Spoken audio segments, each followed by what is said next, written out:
చలో విజయవాడ కార్యక్రమాన్ని విజయవంతం చేస్తామని AP JAC chairman B Srinivasulu తెలిపారు. సీఎం జగన్ ప్రభుత్వ ఉద్యోగుల డిమాండ్లను పరిష్కరించాలని డిమాండ్ చేశారు. రాష్ట్ర ఉద్యోగ, ఉపాధ్యాయ, కార్మిక, పెన్షనర్ల ఐక్య కార్య సమితి పిలుపు మేరకు నల్లబాడ్జతో మహావీర్ సర్కిల్ నుండి కడప కలెక్టర్ వరకు ర్యాలీ నిర్వహించారు. 12వ పీఆర్సీ అమలు చేయాలని డిమాండ్ చేశారు.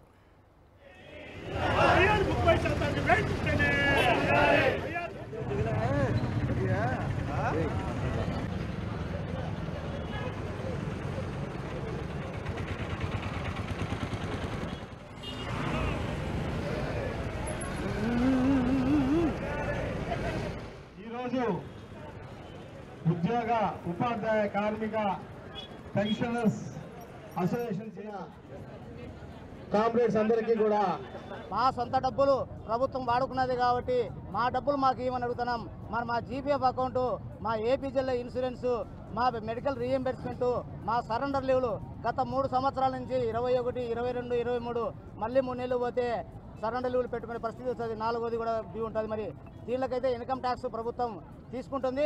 మాకైతే ఏ రోజు కూడా ₹1 మా అకౌంట్లో పడడం లేదు. మరి ఈ విధంగా మా ప్రభుత్వం మాకు రావాల్సిన డబ్బులన్నిటి కూడా ప్రభుత్వం వారుకొని వేరేది.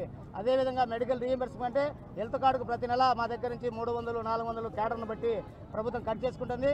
ఆ డబ్బులు కూడా మాకు ఇవ్వకుండా మరి మా మెడికల్ బిల్లు పెండింగ్ పెడుతుంది. అదేవిధంగా పీఆర్సీ మరి 30% శాస్త్రీయంగా, 30% రేట్లకు అనుగుణంగా, ధరలకు అనుగుణంగా పెంచాలని మేము అడగడం జరుగుతుంది.